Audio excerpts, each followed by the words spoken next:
if you will. Should we get the inside track? Yes, let's go for it on the growth in online education platforms.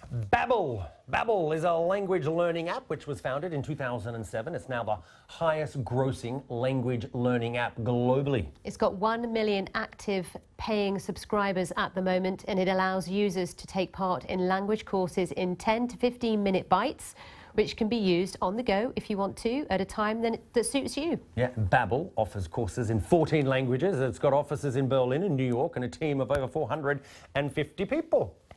And the big boss is right here, Markus Witte, co-founder and chief executive of Babbel. Guten Tag. Guten Mein Tag. Deutsch ist nicht gut. How's yours? Good morning. It's not very good. Good morning. We're doing some research. I was reading.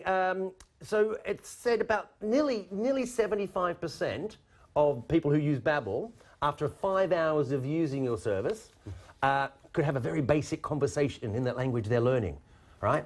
That is correct. Great. Why do you have 12 and 6-month subscriptions if you can do it in 5 hours? Because people usually want to have more than just a very basic conversation. Plus, you don't learn 5 hours a day at Babbel. It's not like signing in and then keep learning and learning and learning. You usually do like 10 minutes a day because people have busy days, and you probably know that if you ever try to learn a language, that's very hard to keep up with it. So what we do is we get it into very small chunks that you can use every day and integrate it in your day. How does it, just talk us through practically how it actually works then. Do you talk to your device? Does it talk back to you? Can you actually have a conversation with your device in that language? Is that kind of how it works? That is not exactly how it works.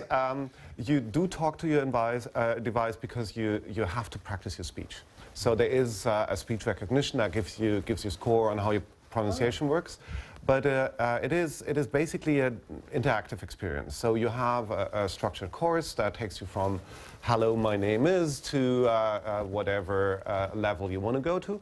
And it's all the grammar in there, it's pronunciation training, vocab, and everything that we would expect from a decent language course. Yeah, we've got it up there on the screen. I mean, but Markus, it is a crowded market though out there, right? I mean, you've got Rosetta, you've got Duolingo. I think Duolingo. I think it's called.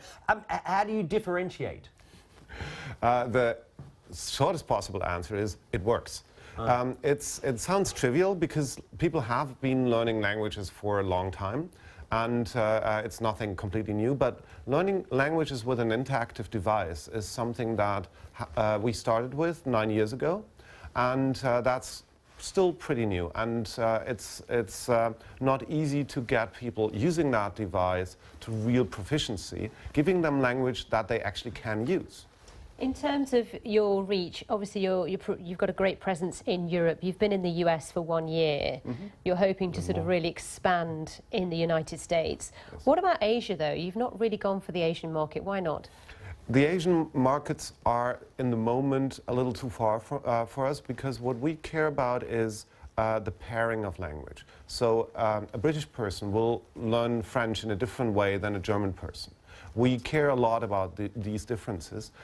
Asian languages are very different base. They would require different learning experience. That's for one. And for two, the Asian markets are, and that might sound trivial, very exotic in the online field. If you have a pure online offering, then a market like China is not only dangerous, but also very, very expensive to go into. So US is our clear priority. We've got to wrap it up, but I'm just curious. I mean, you know, the likes, they say that French and the Spanish pretty straightforward. What about the more obscure languages? Do you... Is Indonesian obscure enough for you? I think so. Yeah. It's certainly easy enough. So we usually stick to European languages. So Russian right? Yeah. is like still European in a way, and that's the only language that hasn't a pure Latin alphabet that you can learn with Babbel, because we keep it to languages that people use in these areas, and that you can learn with the same methodology. Learning Chinese requires a different app. Yeah, I can imagine so. How many languages do you speak? How many do you speak? Meanwhile, I'd say four. But I'm not good at languages, like many of our users. And I'm still trying and making progress on it. But I have to say, Europeans, continental Europe, you're much better than we English speakers are pretty lazy. That's what I hear on this island a lot, and I don't buy it. You it's don't? not Oh, true. okay. It's not true. Okay, okay. Very Markus, interesting. thank you. Good luck Thanks with it for all. We coming in. appreciate your time. Very fascinating stuff. Markus Witte there.